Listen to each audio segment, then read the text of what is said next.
Good morning, good afternoon, good evening, my beautiful people. Welcome back to Dunshospice. Here we educate, we support, and most importantly, we care about end of life. You see, because at Duns Hospice, I want you to know that we are the heart of hospice care. And today we're going to talk about something that affects millions of families, and that is heart failure.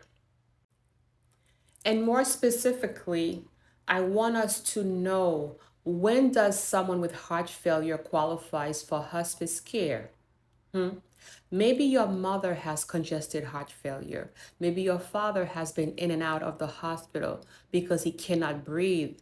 Maybe your spouse, your husband, your wife is becoming weaker, sleeping more, and can barely walk from the end of the bed to the bathroom without becoming exhausted.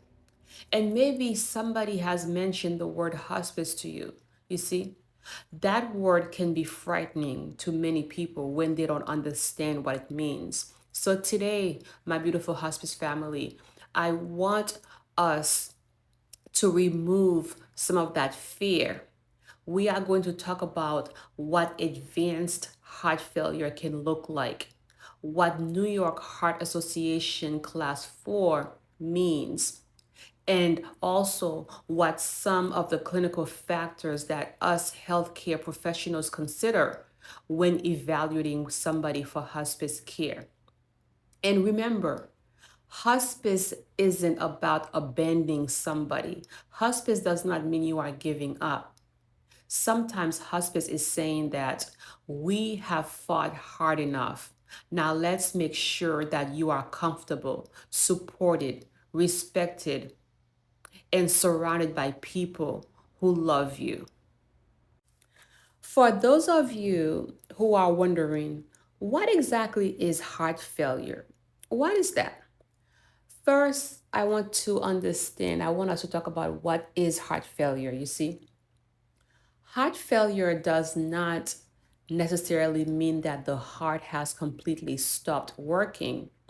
Rather, it means that the heart is no longer able to pump blood as effectively as the body needs it to. You see, as heart failure progresses, a person may experience the following, such as difficulty breathing, severely fatigue, weakness, swelling of their feet, their ankles, their legs, even their stomach area, you see.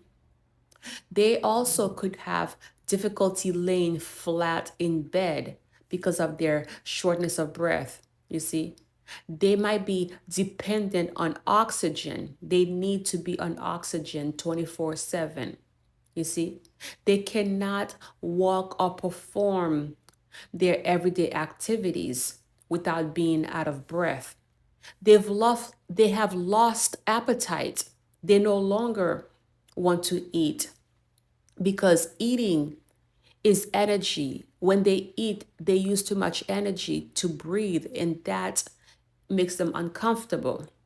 You see, they may be increasingly dependent on caregivers, on other people to take care of them because they can no longer take care of themselves. And also, you may notice that they repeatedly go to the emergency room or be hospitalized. You see? So these are the classic signs of heart failure. For example, families may notice that dad used to walk around the house independently, but then all of a sudden he needs a walker. And then walking with a walker to the bathroom becomes extremely difficult.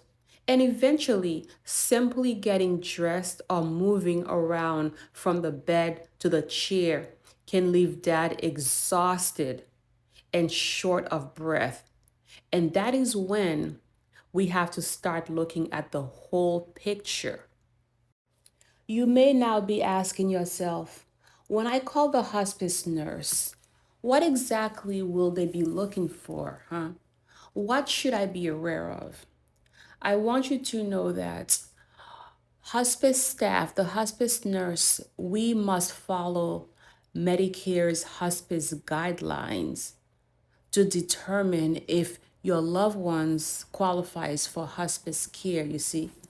And these are some of the guidelines that I want us to understand.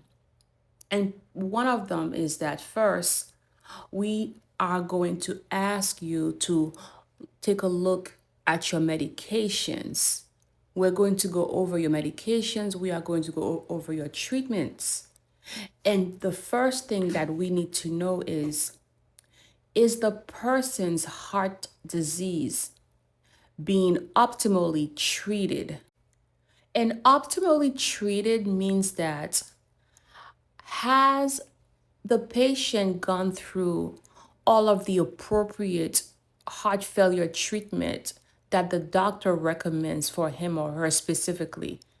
And despite that, the heart still continues to fail, such as ACE inhibitors. You see, there are certain medications like ACE inhibitors, like lisinopril, losartan, data blockers. You see, is your loved ones under a data blocker, such as Corag, metoprolol.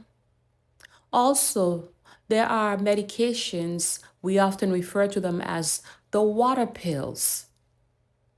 These are diuretics, such as our Lasix. Also, we cannot forget about meds such as digoxin, you see? So when I say optimally treated, when you hear the nurse saying, has your mom been optimally treated? It usually means that are they on heart failure medications? Have they gone through certain surgeries? And despite that, their heart is still not functioning as it should. And I want to stress the fact that also, my beautiful hospice family, optimally treated doesn't mean that your family member has to be on all of these medications. It has to be on basically what can they tolerate, you see? Because the doctors will slowly add and take away some medications according to how well the person's body respond to it, you see? So according to how well someone can tolerate the meds, that is another factor to think about when we say being optimally treated. Sometimes the person's kidneys or blood pressure limits certain medications. Sometimes surgery is no longer an option. And sometimes the patient may say, I don't want any more aggressive procedures. I want to be comfortable. And that decision deserves to be heard and respected. You see? Secondly, my hospice family, other than being optimally treated, another criteria, another guideline that we look at is New York Heart Association Class 4. Okay, Class 4. Now, I'm going to briefly talk about them because I believe it is important for families to be aware and to understand and to have these basic knowledge to know when to call hospice. Class 1 means that ordinary physical activity does not cause significant symptoms. Class 2 means that you have mild limitations of physical activity. Class 3 usually means that the person may be comfortable at rest, but small amounts of activities, relatively doing small amount of activities can cause symptoms. You see? And then we have Class 4, New York Heart Association Class 4, which is what one of the criteria hospice nurses use based on Medicare guidelines to know whether or not your loved ones qualifies for hospice. So New York Heart Association Class 4 says the person's symptoms can be present even while resting. So that means the patient, is unable to perform physical activities. You see, even when they are resting, they're still having difficulty breathing. Imagine your dad sitting down in his favorite recliner and still feeling shortness of breath. Imagine your mom trying to stand up to go to use the bathroom and becoming exhausted.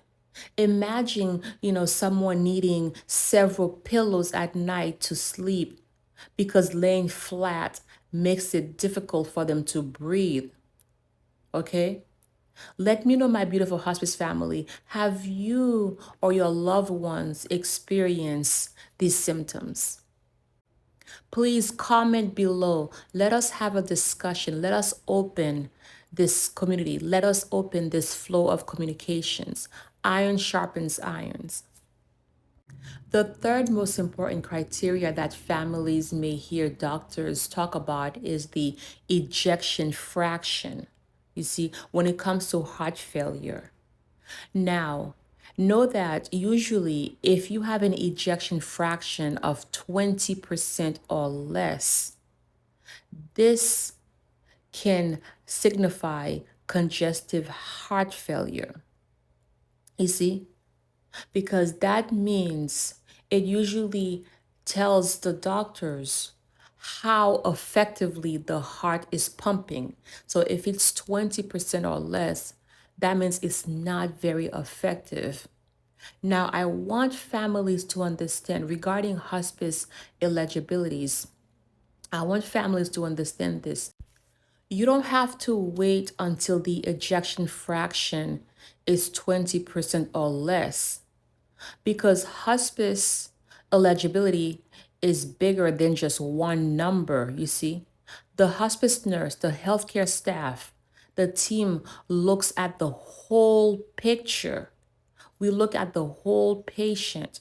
So somebody can have an ejection fraction of 20% and still qualifies to be under hospice, because what we look at is the whole patient, such as how is the person functioning? How advanced is the disease? What symptoms are they currently experiencing? How are they responding to treatments? You see, are they declining? What are their overall prognosis? Okay. And that is because hospice is about the person, not just simply a number. We look at the whole patient, the whole person, how they are functioning in their daily activities.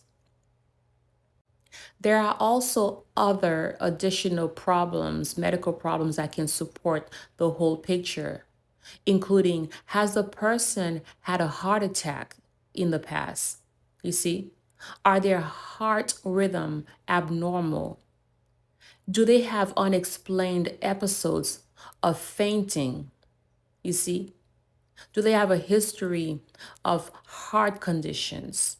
So these are all other scenarios, other factors that we as hospice professionals will look at in order to determine if your dad, mom, husband, wife qualifies under hospice.